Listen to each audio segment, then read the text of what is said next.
Good morning আর শুভ সকাল সবাইকে। এখন বাজে সকাল 9টা। আর এখানে আসার পর আমার একটা গুড হ্যাবিট তৈরি হয়েছে। আমি প্রায় 6টা সাড়ে 6টার সময় ঘুম থেকে উঠে যাই, যেটা অ্যাকচুয়ালি আমার বাড়িতেও হতো না আর গোয়াতেও হতো না। কাজ ছাড়া আমি অত সকাল সকাল উঠতাম না।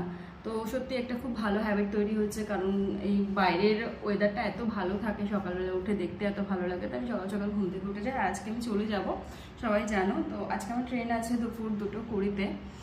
আর এমনি যেতে ইচ্ছা করছে না আমার, এমনি কেরালাতে আসলে যেতে ইচ্ছা করে না। আমি জানি না, আমি অন্যান্য স্টেটে থেকে এই স্টেটটা বেশি ভালোবাসি। আমার খুব ভালো লাগে এখানকার ওয়েদার, এখানকার মানুষজন বেশি ভালো লাগে আমার।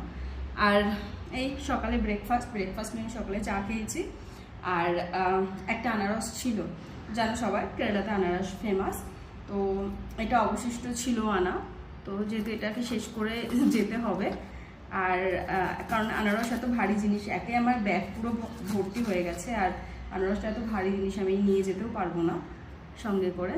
তো এটাকে ফেলতে মন চাইলো না, এই জন্য আজকে সকালে ভাবলাম ব্রেকফাস্টের সঙ্গে এটাকেও রেখে দিই। চলো সকালবেলা ওয়েদারটা কেমন লাগছে দেখাই একটু। সকালে ঠিক বাইরের ওয়েদারটা এরকম। আর আমি ভোরবেলা উঠে দেখেছি ওই গ্রাউন্ডের মধ্যে 3-4টে ময়ূর ঘুরছিল। এখন আর নেই ময়ূরগুলো।